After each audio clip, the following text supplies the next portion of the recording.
Service Course Report. We're recording on October 3rd, 2025. My name is Ed Philbrick. I'm joined by Kurt and Derin Stockton. Today we're going to go over what's been going on in the cycling world, the World Championships, talk a little bit about what it was like to be a junior racing in Southern California in the 1980s. And then we'll hit some of our normal segments. So if you want to watch us, you can watch us on YouTube and Spotify. If you want to listen to just audio, find us on Apple Podcast and Amazon Podcasts. So my name's Ed Philbrick. I've been racing since 1983 with these guys. Not all the time were we always doing the exact same racing. I raced a little on the track. These guys probably did a little of this, a little of that. They raced downhill. DS, what's your racing history? My racing history started out with BMX bikes as a wee lad. Back in the days when you modified your own Schwinn before there were like actual pre-sold BMX bikes. Worked that into road cycling as an amateur and then as a professional for several seasons, and then switched to professional downhill and raced that for another 7-8 seasons, and have continued to work in racing as a coach and a product designer after my own career in racing ended. How about you, JS? And me, well, I was thinking about this because we've touched on different points, and we did talk about the fact that we all met at Santa Barbara Middle School. I think it was 1980? 80, I believe. 1980. Yeah, right? Fall of 80. And that was, I know for me, and I believe for you guys, it was just it was a huge influence on getting us really into riding bikes, just because of those bike trips that we did. Before that, like Derin was saying, we raced and rode BMX and had dirt bikes and stuff, but it was just like something that you did as a kid. And then I was thinking about that too. And then there was a point where we were all roommates together when we were still racing bikes, and that got me thinking. I'm like, wow, we were roommates. And that was long after we were juniors. So, right. And then I was talking with Ed about it, before we started recording here, and I found some cool images of like when we were roommates and then some stuff from those junior years. So, we'll start with this one, this was our quiver of bikes when we lived at the Franciscan Village in Carpinteria. Yeah. So we were looking, and we're starting on this end. I know that first bike upside down. That's a Schwinn twin tandem that I got from our grandparents, and so I think the wheels are off. I don't know. Maybe that was cleaning them or getting some. It's that weird Schwinn size, getting some tires for them possibly. But then we go down the line there, Ed. I think those next couple of bikes are yours. Yep. Yeah, Merlin titanium, early flight titanium saddle, a 2-bolt Suntour Superb seat post, which we will talk about 2-bolt seat posts more today. Yes. The first generation RockShox, King headset, answer bars, Onza bar ends, Shimano XT. Those are probably the first edition SPD pedals. Summerlin Cycles black water bottle. Nice titanium cages. Those would have been like first generation King titanium cages. I think is the name of the brand. Probably a Panaracer smoke tire. Might be that Specialized ground control, and the front tire was probably a Fisher Fat Track. Yeah, Fisher Fat Track. Mavic rims. Then moving to the second bike, that's my cross bike. Was a Bruce Gordon Rock and Road touring bike, which you could make into a nice cross bike. And then it starts the rolls, 15 roll saddles in a row there. And I'll let KS take the next one. I was going to say, like Led Zeppelin has that song Whole Lot of Love. I was thinking this one would be a whole lot of rolls, considering I think there's 15 bikes there. And other than the tandem and your flight in the first shot, I believe every other bike has a rolls on it. It does, yeah. So then we're looking rolls cachet right there. And then that third bike there is a Denty. Yeah. And I had that thing set up as a fixed gear, single speed to ride in the winter. I believe those are correctly.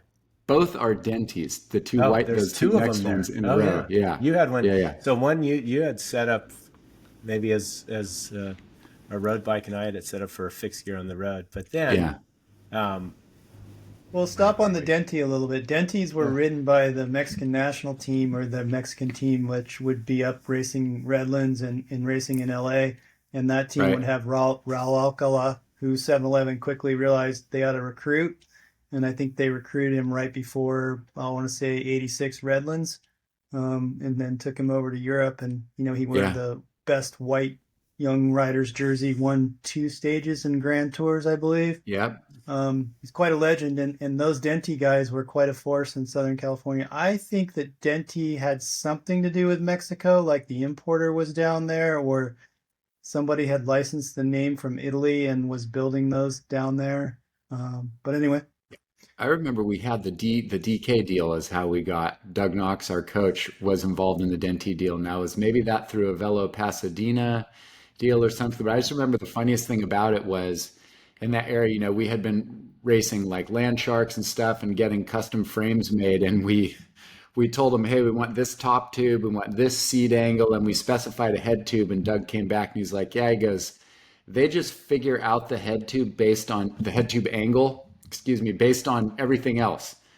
And I was like, wait, what? And they're like, yeah, depending on where you seat angle you want and everything else, they just give you the head tube that they want. And there was something weird about them. The head tubes were either really small but the angle was a little weird. I never ended up using it as a full established member of the arsenal. I think it got put together and written and was not that great. We might have lost a Yeah. little bit of that, DS. You kind of cut out, but yeah, the angles were wonky. I vaguely remember something about that too. Yeah. So The yeah, Denti. this one, and then Oh, here we go. so From the here it other is angle. from the opposite angle, right? Yeah. And there's Oh yeah, Ed and there's myself, land sharks, there's cross bikes, there's yeah, set of crutches. set of crutches, a big surfboard, frame, Bike Pro couple of bike bag. frames. Those are two Yeti mountain bikes, the two neon forks right there. Yeah, you can see those AccuTrack forks. AccuTrack Yep. forks, right? That was one must of the have been- ones sorry, KS, go ahead. Oh, the Yeti Ultimates that we had, huh? The Yeti Ultimates, that was my Yeti Ultimate, was the one that got sold in Japan after Le Mans blessed it at the Greg LeMond Super Challenge, which we told that story Yeah, yeah, about the 2K time trial on some spicy unagi. yeah. And I think this red one is your cross bike here, DS. Yep, Close to that's the right. front.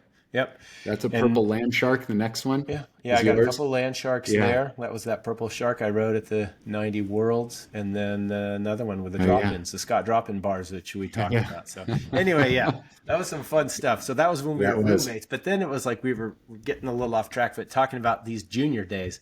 So Yeah. this is the Willows Road Race. So this is East County, San Diego, off of I-8.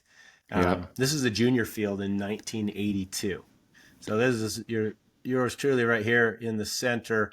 Get those David- elbows in, Chaos. Yeah, David Brinton there.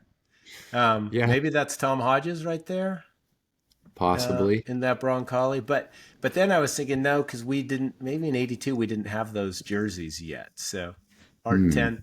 And then there's a close up of this. Oh, So yeah. it's probably that same sequence. I got the suffer face going You pretty got the well grimace there. going. The Yeah. Chaos grimace. Yeah. So this is these were our big junior fields, the Kucharik Hairnet. Yeah. Funny thing yeah. is that's now the Viejas parking lot right there. It's a massive complex shopping center casino. Oh, It's really? Right about right there, and you can drive through and sort of visualize the finish line. Ralph Elliott and his RV is missing, but Right. it's Well, all for still people to there. remind you, Willow's Road Race was the biggest kind of early season race, or one of the biggest, not only in SoCal, but probably had some status all through California. So it was like our Milan San Remo or one of those in the amateur scene. Maybe not quite a Flanders, maybe a Get Wevelgem. Maybe it had some Flanders status. It was Yeah. pretty important. It was kind of the race to win. So then we I've moved gone- eight. I've gone back and looked at the climb recently, and it's a lot steeper and longer than I remember it. I remember it being hard. Early season, it was hard to get your racing legs in that race. But when I go and look at the climb now, I go, oh, of course it was hard. It was pretty steep, and it went up and over the overpass. It was a hard climb. I feel like that's maybe a common phenomenon when you go back and ride hills now. They all seem harder and steeper than they did back then. Right. And you only had a 4221 back then too. That's right. Mashing it through. Yeah. All right, we got some more You got shots more. here, So we were going into, so Oh, this yeah. is the next, this is 83. So this is the companion criterium, which was always on Sunday, and Willow's Yep. was on a Saturday. So this is the junior criterium, Sonny Hong there in the middle. We might have talked about Sonny when we were talking about Dave Wong when we introduced our What Went Wong Right. segment. So Sonny greased us all pretty handily. He's still way before the line. Tom Pretty, Atkins there. you're pretty low there, KS, Yeah. over on the far left. And Getting arrow. that's me Jonathan getting Milan arrow. could use some of that these days. Yeah, and I think I had the Jonathan Milan head bob back then too. So yeah, and then I Britton believe again. Butterworth, I think. That's Britton just to the right of you. And then maybe Butterworth is the next guy over in the Centurion jersey. You could tell by the black stripes and the Dave Broncoli Wong helmet. right there Yep. under Sonny's left arm. So yeah, 83 that Good. criterium. So early that year, and then that same year, the national championships were in San Diego. So I found a couple of these. Oh, yeah. Look at all these. Yeah, if anybody out there, if you look at Facebook, if you look up Sam Emerson photos, Sam Emerson was a photographer who ran that junior team, the Raleigh team Derin was on. So Yep. I believe this is right around the last. I think this climb is the last lap going up the Bud Light wall. Yeah, we used to Balboa have, Park. there were sponsors there. Balboa Park, San Diego. That's it. So Craig Schomer, myself. I Zippy. think we got Matt Karen, Darko Garal in there. Looks like Tom Harberts, James Urbanus, David Farmer. All guys that ended up racing with when we were juniors a little bit more. And then I think this is top tier talent right there of that generation. It was, yeah. Nickman was already off the front. He Just ended up crushing winning that day. Yeah. And I was telling Ed before we started recording, I know there's another box. I have some photos from that era, like from when we were there. And so this is the same Schomer, Scott Spiess, myself, looks like Aaron Durrance, again, Matt Karen, Darko, Tim Hintz. Yeah, big junior races. I mean, those guys were coming out from the Midwest to race. Who knows if they flew out or drove out. So go back to the UCSD photo. This Shimano. one here. Yeah, we wanted to point out Shimano AX brakes. KS was early to Aero. Shimano AX brakes, and then the AX, no internal cable routing, or with internal cable routing. Yeah, the levers. Yeah, That was Shimano was the SBBC was still sponsored by Shimano that year. I think the next year they maybe became Centurion Suntour. Yes. Yeah, we were talking about that. Yeah, I forgot I had ridden those brakes. They were Aero. They looked really cool. They didn't work very well. Like No, most they were Aero horrible. brakes. Yeah, and I believe that is a Mike Selman's frame I was riding with, painted in with Centurion stickers on it. So Selman's was a frame builder in Santa Barbara. That would be a great retro test to see which worked. I don't know if you want to say better or worse, the Shimano AX brakes or the Campy Delta brakes, which were a later generation. Neither. You could throw those Modolas in there too. I think they would probably win the least functional. All right. So there, and then so this is 84. So this is 84. No more Aero levers. And I think this was the year we were all Central Coast Velo and just didn't have our jerseys yet. So this is up in San Jose. Sean Wilson there, who I raced juniors with, and Sean's a doctor down at Loma Linda. I think that it's Sheldon Smith. So 10-Speed Drive was still kind of a NorCal regional / national team back then. So I was looking at that. I think that was the year we rode on the Fagines. Yeah, I was going to say the blue with the black headset. Yep, and three sets of Bonotto tape there. It looks like as well. That shiny handlebar tape. So you want cushy padded tape? Well, we didn't have it back then. Yeah. So that's a great shot. Yeah, that one's pretty cool. And then I found this one. We go to color. So this is that same year. Oh, yeah. And there used to be 2 series of races out of Wisconsin Super every summer. Week, yeah. There was Super Week, and there were the Wisconsin milk races that were sponsored by the Dairy Board, I believe. And I went out and raced the milk races that year. I think I was 18. It was like, yeah, I should just 18 or 19. You should just go out and race. So I went out and raced, and you look at all these guys. I mean, other than Lowell Kellogg here, who was same age as me, so we were probably first year seniors there, first or second. The entire 7-Eleven team there. You've got Leonard Nitz with his back to us, and then I don't know, maybe that's Steeda's forehead there. Not sure. Looking a little linkish. Yeah. Andy Weaver. Yeah. Finney right there. Davis Finney, Tom Schuler, myself here in the red jersey. That looks like Carmichael, just the side of his head before he was on 7-Eleven when he was still on Schwinn Icy Hot. Is that Clark Matwick underneath Davis's head right there? That's the touring team. So that was that that's Midwest team. I remember that Mike face. King might know who that is, but I'm not exactly sure who that is. Yeah, but this was another one like 84. So this was right before those guys they're all getting ready for the Olympic trials and the Olympics. Yeah. And this was the racing. So you just went out and you get to line up with all these guys. There might be some people out there that are familiar with a guy named Taylor Finney. Well, this is his dad right here. Davis, still I think the winningest U.S. racer ever. Yeah. So that was a cool one. That is a great shot. That's it. Yeah. And that was Oh, and then we've got. Then we found some junior racing. So Ed, we were talking about this. Yeah, we thought Rose Bowl. You might have been moved off to the Olympic Training Center by this point. This might have been 85 right there, and I was living up at the Olympic Training Center. That's what we were thinking. Yeah. So Dominic Feldy on the left. Yeah. Feldy there. Feldy. Sadowski right behind Ed. Yeah, right there in the Broncoli. Yep, Sadowski right to his right. Yeah. That's JT in the white leather hairnet, which we get to see him later, which I texted him on the way over. He says he has no recollection of the white hairnet because I was complimenting him on it. And I have no recollection either, but that thing is badass. That's the only white Kucharek. Looks like Jeff Doyle right there too, huh? Yep, Jeff Doyle. Yeah. Is that Dan Stein? No, it isn't. But that guy's in a couple other photos. I can't remember his name. And that's Sean Tully right there. Yeah. Sean Tully.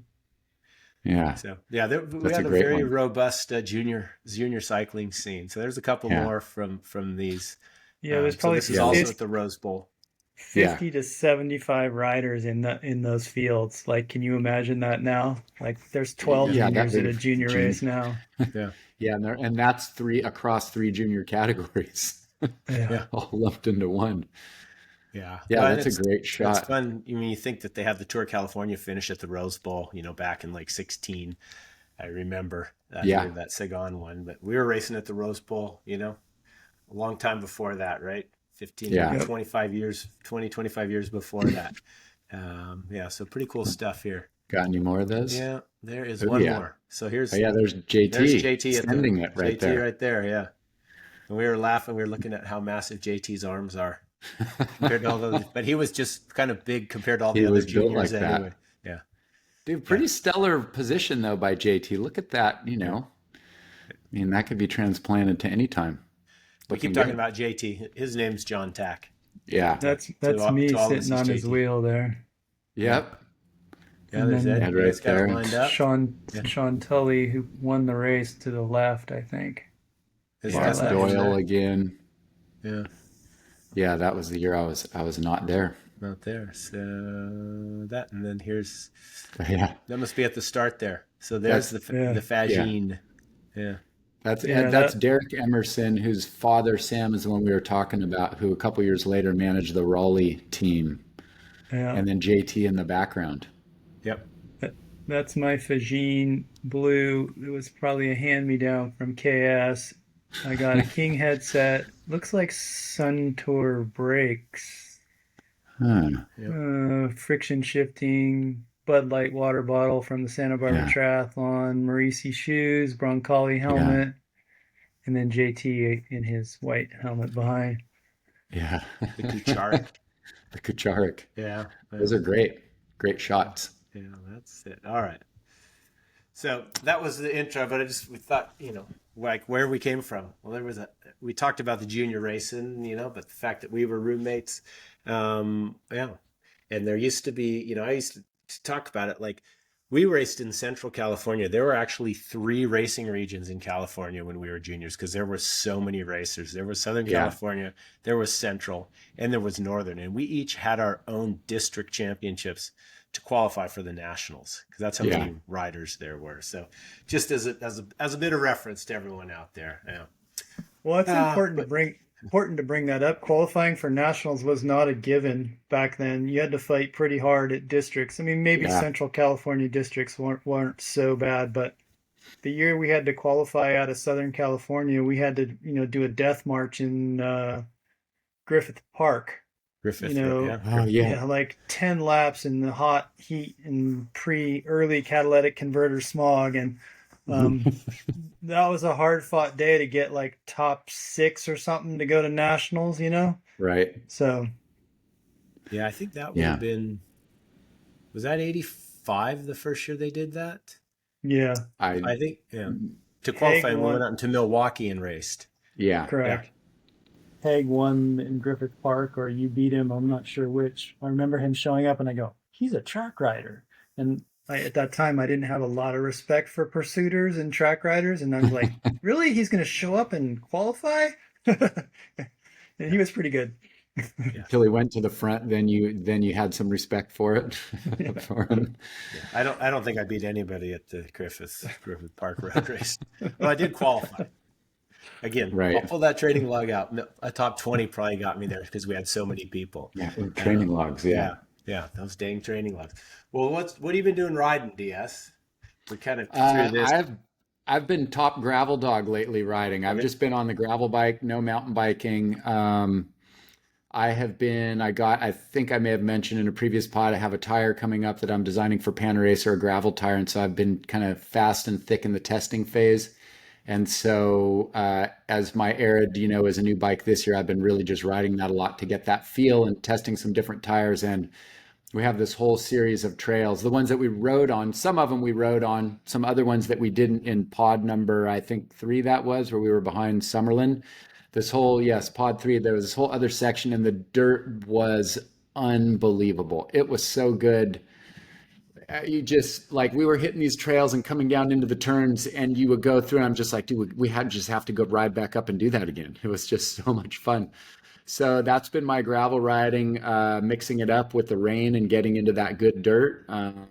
Out there behind Nice. Summerlin up at Elings Park and down here in Carpinteria. That's what my rides have been. So I've been having a blast on those. What about you, Ed? Yeah. Oh, we lost your audio. Oh, we still don't have your audio. I'll say. While Ed's Yeah. sorting out his audio, I'm going to. Yeah. What What I were do, your rides, yeah, KS? I had a good one last weekend. I went out with my buddy Chris Foyt, and did get a good graveler in last Saturday. About 3 hours. One of our loops that goes around the lake. Actually, we did kind of backward what we did the week before, and then it started raining, and it's kind of been raining off and on like almost all week. And so I've done some indoor cycling this week, and that's about it. I How's did the get a indoor new. form? The indoor form is good. I'm right up there with best for 55 minutes with a solid warm up and cool down. Yeah. Included Well, in the 55 minutes, you're Oh yeah, saying, included in the okay, got 55. it, got it. Exactly. It's One amazing how thing I will tired. say, so for indoor training, I was just going to say when I started working out and working and also working out with Peter Park over at Platinum Fitness here in Summerlin, he was big on the indoor cardio and spin bikes and not like a nice stages one, but like this one brand that's a little more of an all over workout brand, Concept 2, and they make skiers and all of that. And I really kind of got into the place of a good hard indoor workout that you can mix in. I would always choose to just go ride outside, but there were times, the year when it's dark out or something, you can get on and in an hour, you can get a dang good workout, including the warm up and warm down. Oh yeah, It's and good. oh, it's fun. And I teach at 7 a.m. So it's like you just kind of get up we make a little coffee and go. And Right. you're done by 8. So even sometimes I'll go ride in the afternoon. And then Robin teaches at 7 a.m. the other on Tuesday. I teach on Thursday. So the alarm goes off and we both just get up and go. So it's kind of nice. And with teaching those classes, I get a complimentary membership at the fitness club here in Grass Valley. So That always works. That's an added bonus. So you get all that other stuff. Yeah. So doing that. And then maybe by next week, my new frame showed up this week. So Oh yeah. I've been working on some stuff here in the house and the remodel. So it's still a work in progress, but I'll update that when it happens. So yeah, between life and everything it's keeping us busy for sure. That's a hard one when you have a new bike sitting there, you want to get together and just don't quite have the time to do it. And you don't want to do it like partial measures, like kind of, you gotta like really get in and, at least for me, you want to sink your teeth into it. Yeah. Well, I'll take like one segment. It's like, okay, I'm just going to figure out my Q factor bottom bracket spacing, or I'm just going to hook the brakes up, And luckily I'm pulling some parts off of previous bikes. So like, I don't have to set my levers. It is a different size seat post, so I'm going to have to set the seat, and that always takes quite a while, but that's okay. It's kind of therapeutic, Yeah. Yeah. So what about you, Ed? What rides have you been up on? I did a pretty cool ride on Sunday. I did the Thug ride on Saturday. That was, what it was. On Sunday, we had the 988 ride here in San Diego. It was the first time that it had taken place. A gentleman who's a local cyclist, Mickey Wojciech, he lost his brother at the age of 60. He committed suicide about 4 or 5 years ago. And so Mickey was raising money for the 988 phone number, which is, if you dial 988 on most cell phones, it'll connect you to the suicide prevention, which is, like the last resort for a lot of people. Yeah. And so he raised $1,700.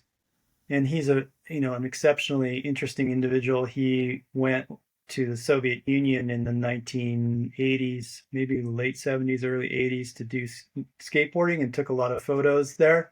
And he just got back from like going to the 30th anniversary of some of those photos. He went back to Russia, and he was telling me about traveling across borders and getting stopped and questioned about his paperwork and so forth. But he had papers in order. Yeah, papers. Yeah. So it was fun to ride with him and recognize his brother and raise money. And we all rolled together down to the top of Del Mar to Torrey Pines and back. And just a feel good ride. And the Swami's cycling team joined us, so there was 30 or so people. It was a good day. Nice. That sounds good. Yeah.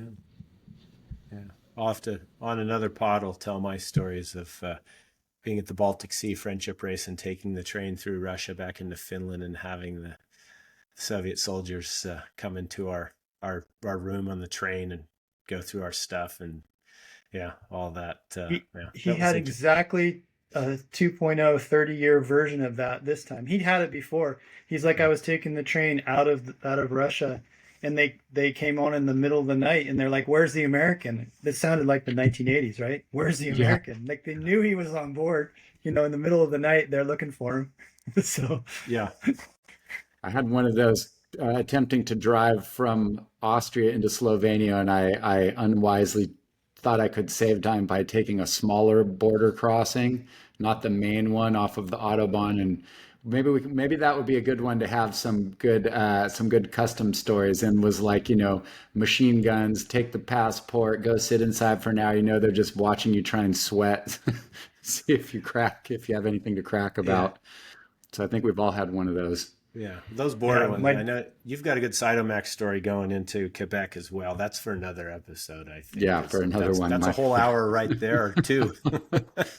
Yes. But so I will say we are, we just want to remind everybody, October 25th, the Bovine Classic in Atascadero. Oh, yeah. So the three amigos from the service course will be there.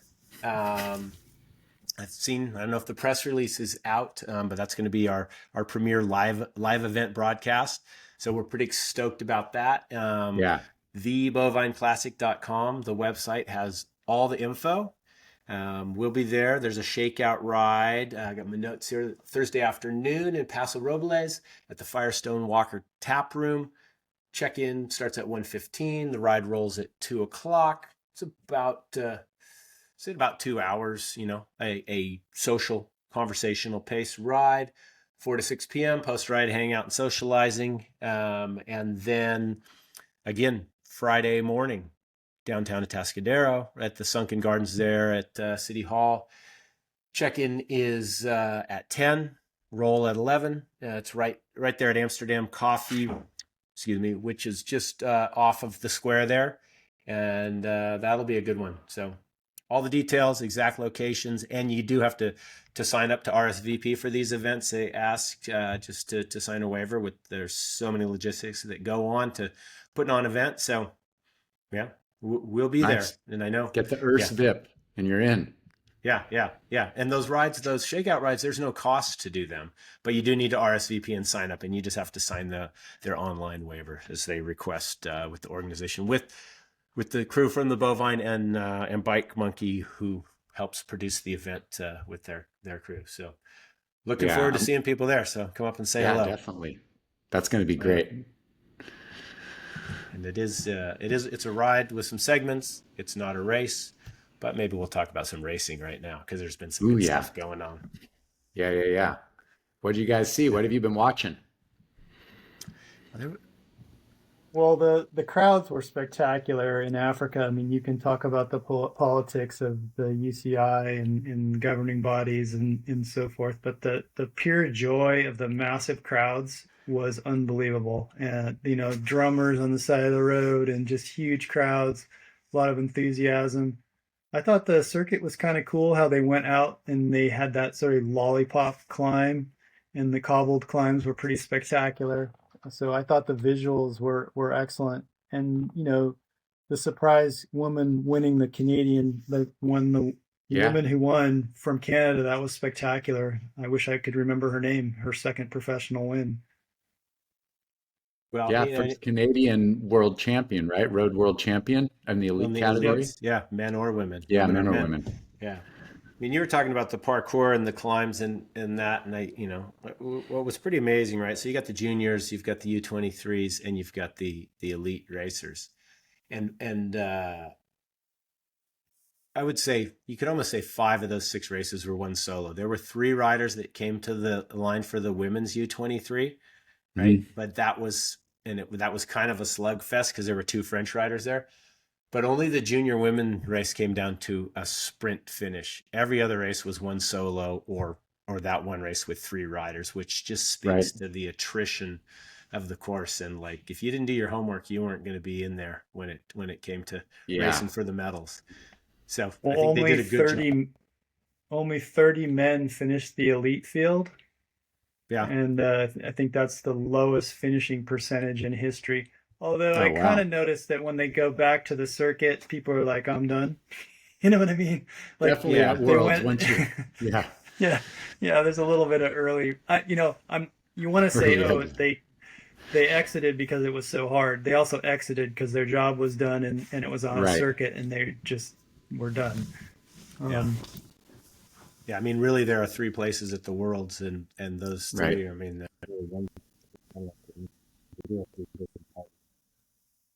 to finish the World Championships is pretty spectacular, even today. Yeah, for sure. Well, the other thing was cool was no road furniture, so very few crashes. It just kind of showed to me, like, you take the road furniture out, which is your roundabouts, your curbs, your pylons. They had like barricade, pretty smooth, consistent course, and not a lot of crashes. I mean, there was one in the elite men, but not a lot of crashes. Right. Not like your normal stuff. Yeah, that's a good point. That is a good comparison. Yeah. Oh, someone's printer going? Somebody's printing. Yeah. Printing checks. That's what the mute button's for. Well, that was, I thought the Road Worlds, it was pretty spectacular. And like what Ed was saying, that was the thing I noticed, the crowds and just the sheer joy, enthusiasm of the people on the side of the road. and they were just happy to be there. They weren't, like, I didn't see a lot of the kind of drunken disorderly that you see at some other races, especially on the continent over in Europe, even cyclocross aside. So that was cool. And I mean, they beautified up the city too. So hopefully we'll see more racing on the African continent. Yeah, that course definitely, I was just going to say, it's definitely not only looked hard just because of the short, punchy nature, but then you throw in like the cobbled climbs as well. It's one thing trying to hang onto the back of a wheel up a steep hill when it's smooth pavement and you can just dig in and focus on the wheel. But with them, when you're also trying to have the technique and maybe dial a bigger gear than you're used to or change up, you could definitely see how when people, when they pop, they definitely pop and are gone quick. Yeah. Well, and then we did have a time trial as well. We were talking about the road race. I thought it was pretty cool in the women's time trial that Marlene Reusser, who we talked about in one of our early pods, where she had done well at the women's Giro and was looking good for the Tour de France Femme avec Zwift, and then had the early exit. She came back and won the time trial, won her first world championship, which was in a Dutch sandwich, so with Van der Bruggen and Vollering in second and third, and then Remco won his third in a row. I mean, like, seeing someone like that's that dialed in the time trial, like if he gets his climbing just a little bit more. I remember a big Spanish guy in the 90s that was a phenomenal time trialist, and he climbed okay, and he won 5 tours. So that's right. I think it's possible for Remco. Yeah, it will really be interesting to see with that, and you double it up with a team that could go and potentially really, having a strong GC contingent. Nothing against what Quick Step tried to do the last couple of seasons, but a couple climbers isn't the same as it's going in with the team, looking to win the Tour. Their whole focus. I got to go close my door.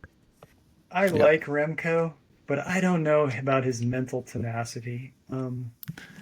You remember the first year he won the Vuelta, how he cracked on that one climb, he was phenomenal, and then he cracked. I just worry that if he's ever going to get his high mountain climbing in, he's going to be slightly inconsistent. So he's going to have to dominate with time trials, because he probably isn't going to be a consistent high mountain climber, even if he loses a little weight, even if he's got a whole team with him. And then it's his mental game. I mean, we're going to talk about him and Seat Post Gate in a little bit here, but we've seen him. Lives. Yeah, we've seen him struggle, mentally from time to time, and I like him, but he's a little bit of a prima donna. So loses his cool a bit. Yeah, that's true. But I mean, speaking of Remco, this is the guy that then he went, and a week later went and won this week won the European Championships time trial. Right. First rider in history.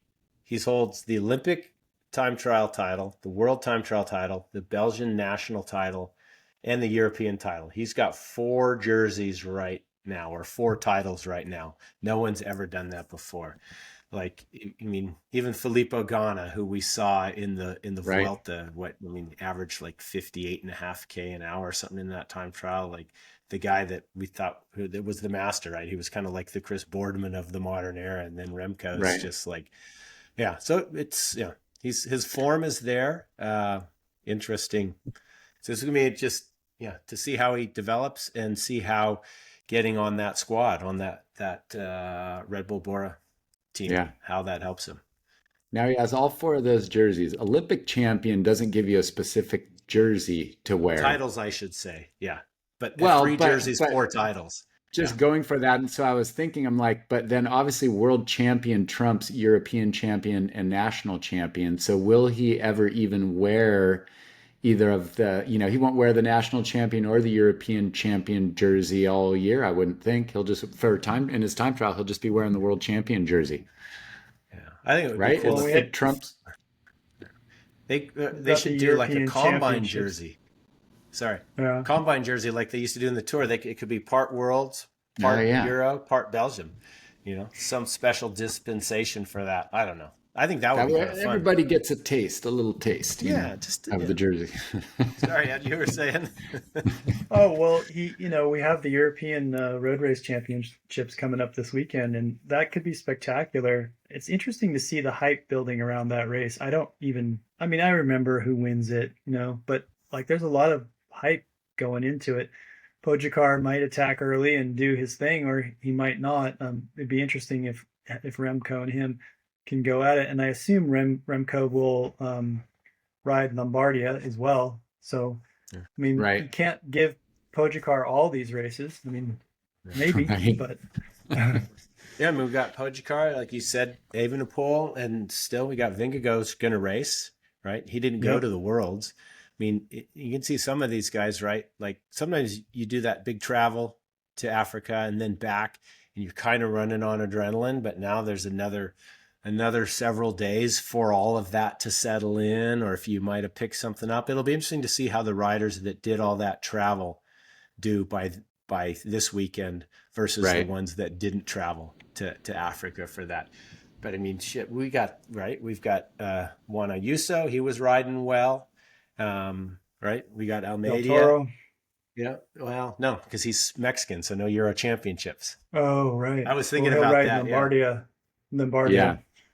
And Yeah. that Roman Gregoire, who won 2 stages of the Tour of Luxembourg. I'm sorry, I didn't know if you guys got a chance to watch that. That he was pretty No. spectacular there. Yeah, I I have didn't not touch either. on that on the last episode. He won the first stage, and he led the sprint out for like 350 meters uphill, and basically just rode everybody off his wheel. Riders tried to come around him, and then just got dropped. It was. If you have a Squandered. chance to go back and watch that, he bookended the Tour of Luxembourg the first day and the last day. So he's riding really well, and and Skelmosa too. Fourth at the Worlds. So Yeah, and it'll like you be said, interesting. we're getting Jonas in the fall. I mean, normally we never get Jonas after the tour, so it's a treat to get him racing still. Yeah, So he may be good this weekend. yeah. Yeah, I it'd hope be so. interesting to see.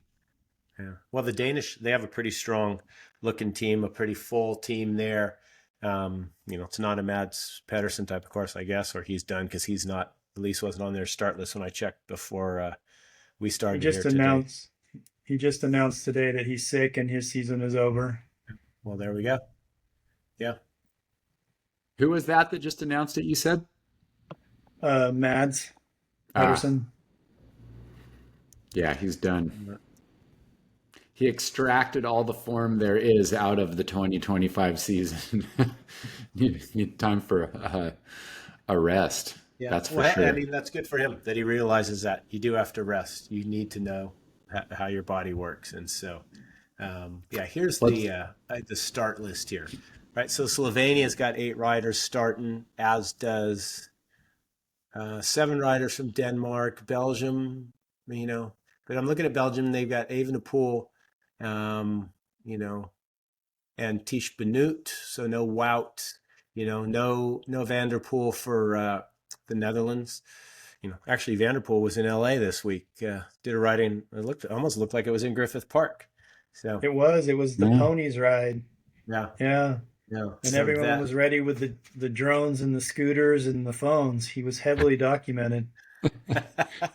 yeah, the French have a pretty strong looking team. Anyway, yeah, it should be pretty interesting there. And the women's side looks a little more. I mean, not like there's going to be such a battle of them, but my question is the Dutch team going to show their prowess of not being able to get unified behind one rider and not be able to race as a team again, or are they actually going to be able to pull it off? I hope they can pull it off.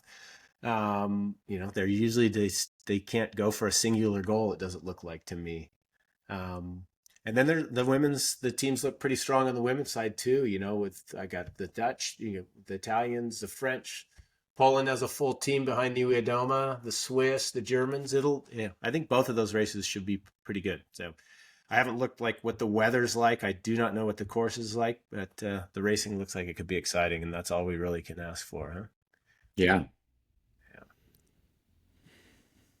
So, and then what are we road racing? Any other thoughts on that?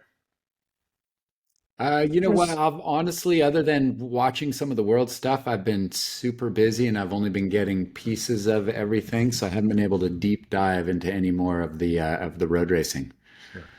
Yeah, and Well, seeing some of the Lombardia is smaller always stuff. one of my absolute favorites. Oh yeah, Greg LeMond, Sean Kelly would show up well for Lombardia, and I always look forward to it. It's a spectacular course, although they change it from year to year.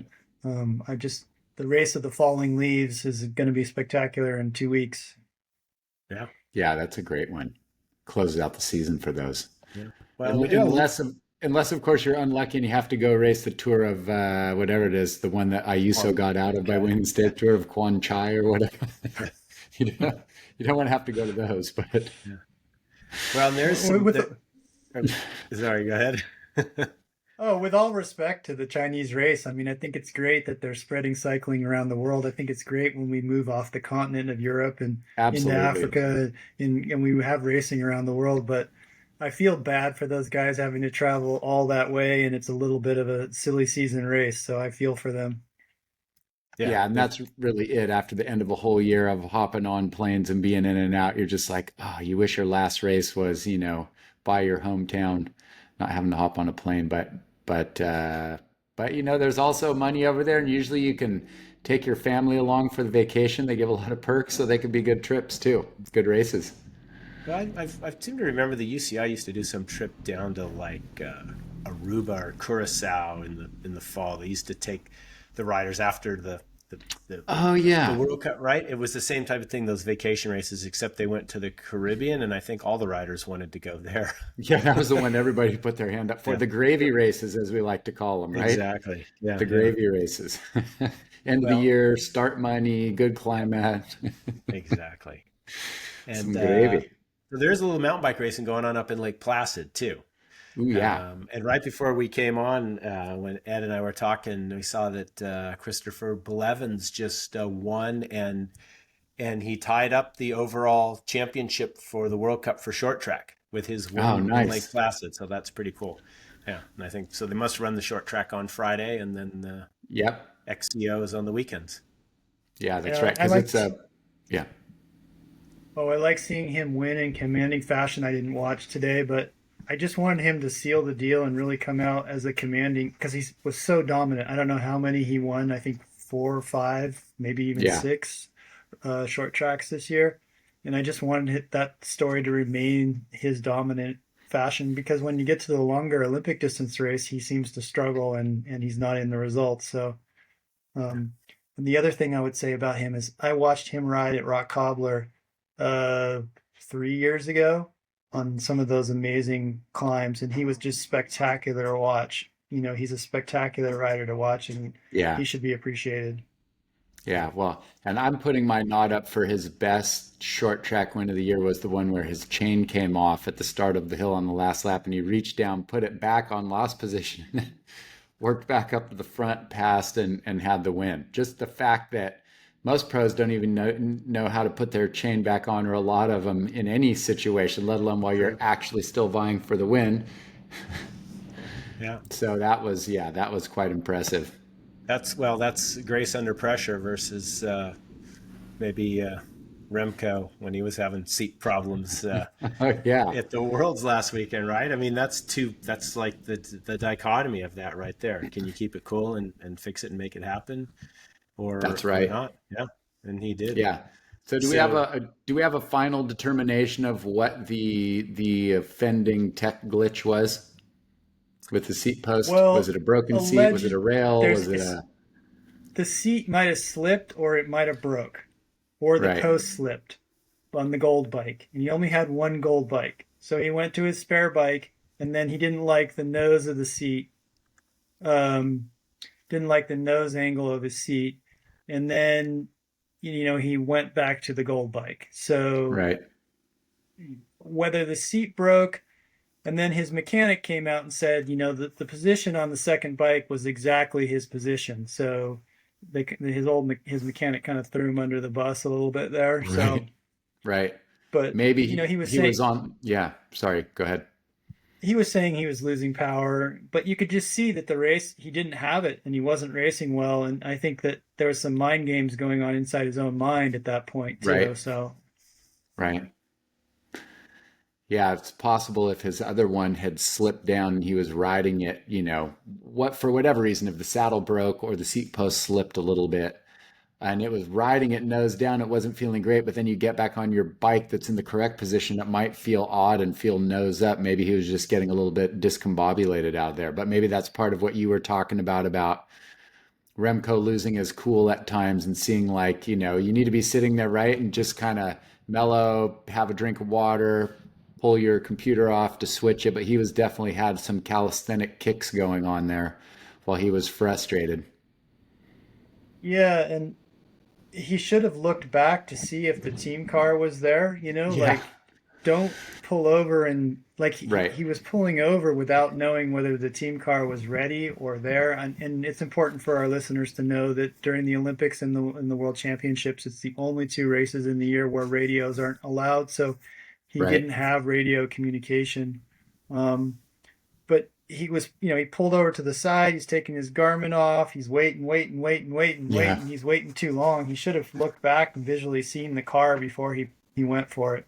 But Yeah, especially because it wasn't like he had a flat. I mean, no, obviously if your saddle doesn't feel quite right, that's a big deal too. But in that moment, as you can still be moving to just completely stop and think your team car is going to be there. Yeah, that's definitely a tricky part of those races with no radios when the guys are so used to it.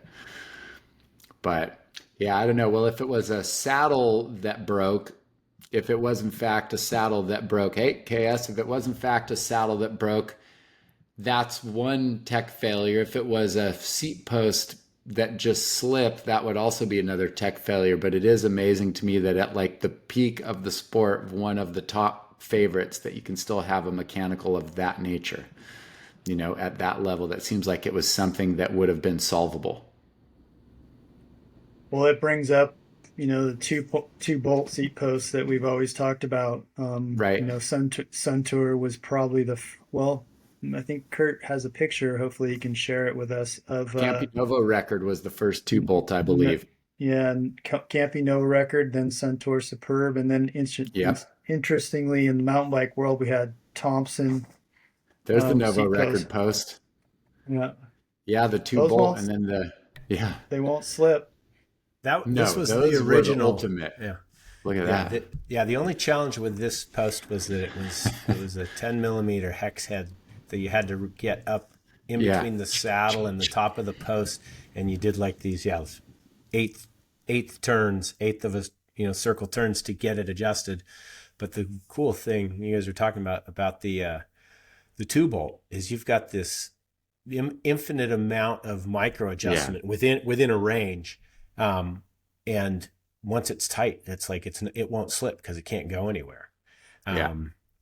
Yeah, I mean this was the original. I remember Campy. I should have found the picture. They actually made a special wrench that was like shaped. It had a little jog in it. Yeah, That's to right. get up underneath there. And then I still have that wrench. Oh, you got really? one of those? Awesome. I never had one of those. I just pulled the saddle up and Yeah. Before split saddles, think how great it would be with the split saddles. The seat post would be easy. Just have a nice T wrench, hex head. You could go right down on there. Yeah. Well, adding to this topic, we were always pretty conservative. The three of us probably were bigger guys. All three of us rode 2-bolt seat posts. We also probably refused early alloy or, we never rode carbon fiber rails. We rode steel rails. I have carbon fiber rails on my mountain bike right now, and boy, they're comfortable, but they could break. And we were always pretty conservative in our racing equipment when it came to some of this stuff. And Remco could have been on a carbon rail seat that failed on some of those rough cobble sections. So we don't know exactly what failed other than the seat slipped, right? Mm-hmm. So it's back to what you're talking about. Did the post slip in the frame? Did the seat slip in the cradle?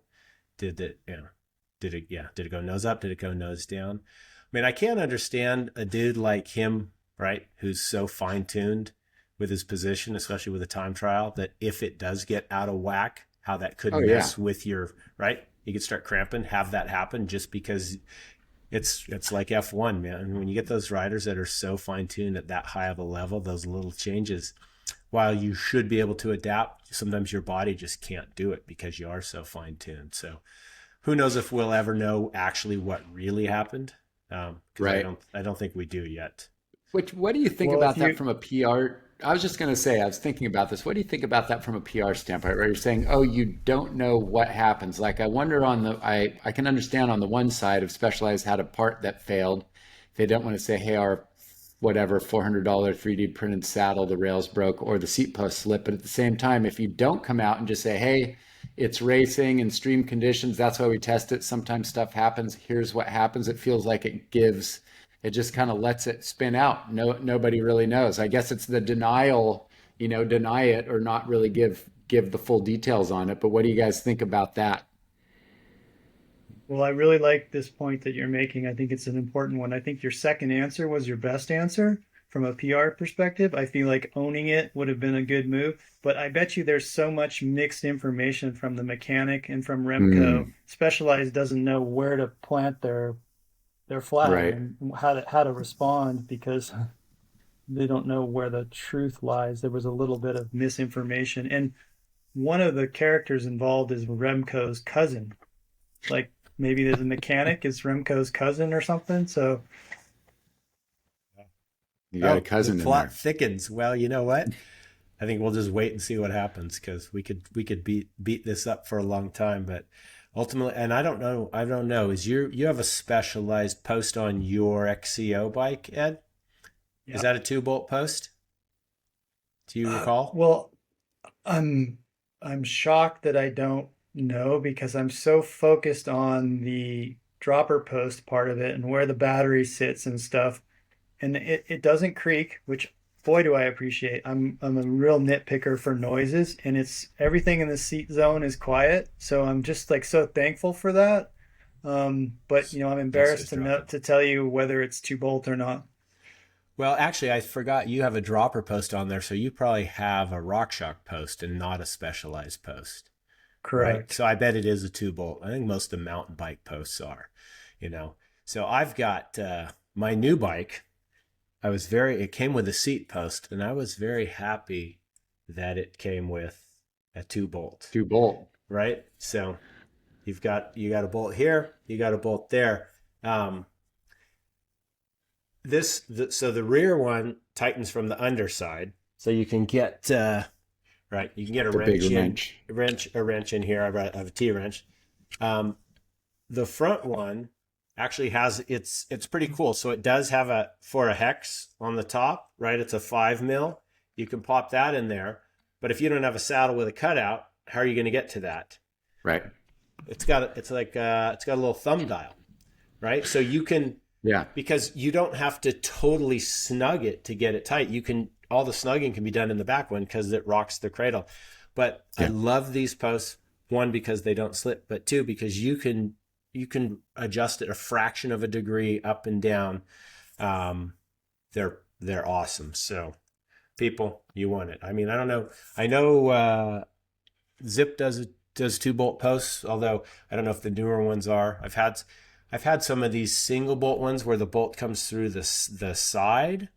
I have an Envy post, and I'm giving double thumbs down to those. As a bike fitter, I can tell you there's nothing worse than when you want to adjust somebody's saddle down like 1 degree and you've got everything else set up and it's some conglomeration of pressure and everything that pulls it all together, and you're loosening, you're trying to just tap it and it just falls apart. I'm giving, even though we haven't maybe had an official amateur today, I'm giving amateur to any engineer who designed a seat post who's never actually tried to do a bike fit on somebody or dial your position. It may be lighter, but that's about all.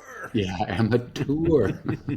I would say, the 2-bolt post. If anybody's looking for that, say lightweight's fine and dandy until you're carrying it home.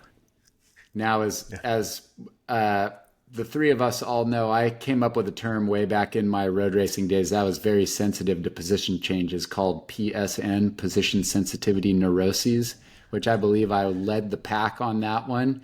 And when we were talking about 2-bolt seat posts in the Suntour Superb Pro, I had a Suntour Superb Pro seat post that I had held on to over the years. And the year that I had my best year at the Course States Philly Championship, where I got ninth, my best finish at that event, I was in the midst of some real PSN woes and actually carried a little 5mm Allen key in my pocket and could micro adjust the tilt of the saddle while I was riding that day. So maybe a bit excessive of my PSN, but true.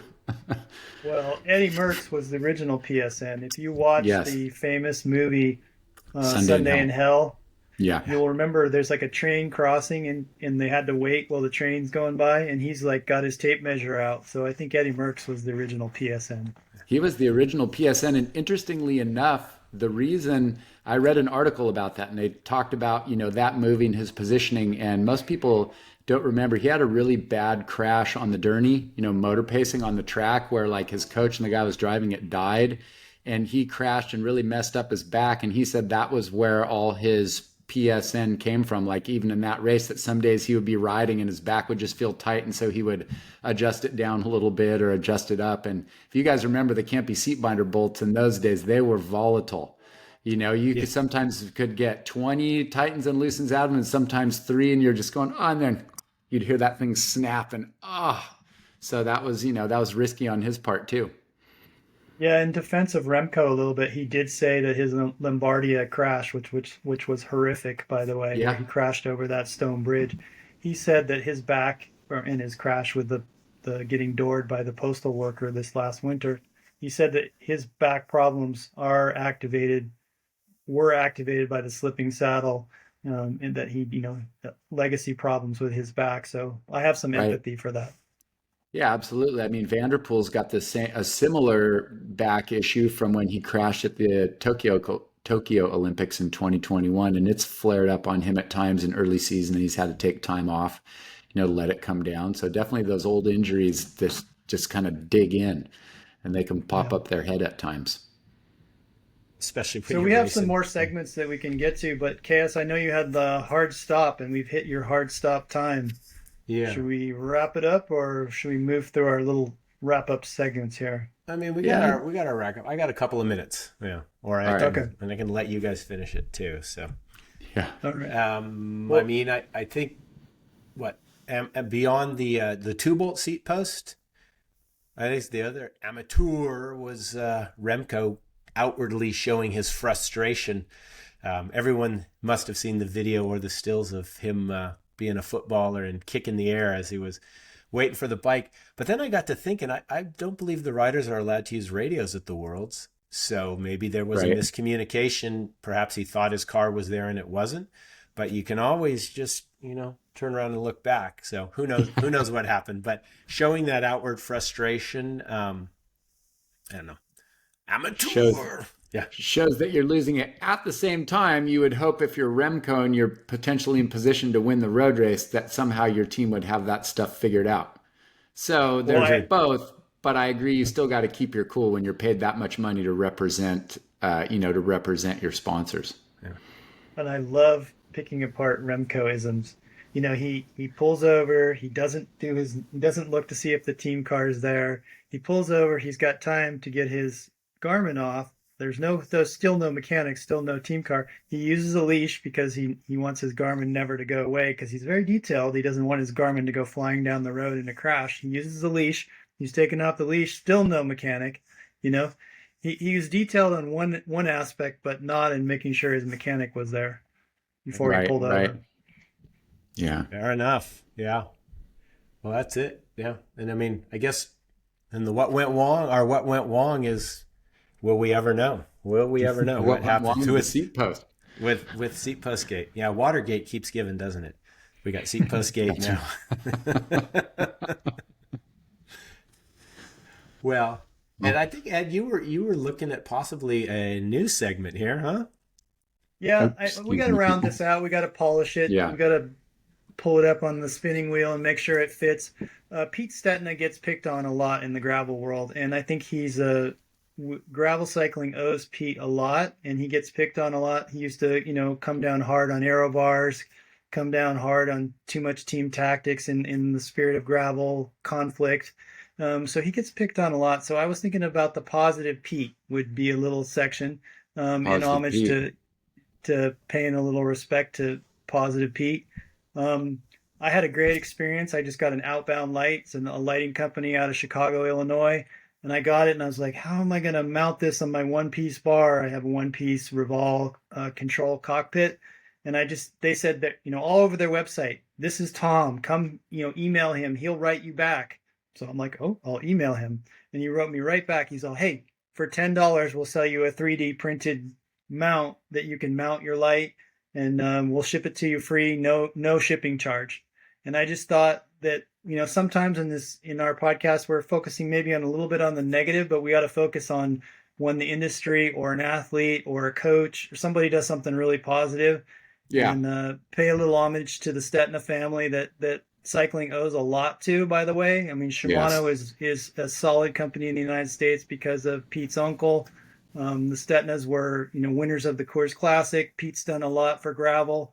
He dropped today that, in the future he might become a sports agent and help young riders with the activation that's so required in the marketing world now as a professional athlete. And what I mean by that is, like, it's not necessarily signing the sponsorship contracts. It's how you're going to activate and engage the community, kind of like we're going to do at the Bovine Classic. Pete's wants to teach young riders how to engage their base and get the most out of it. So the Positive Pete, we'll see if it sticks.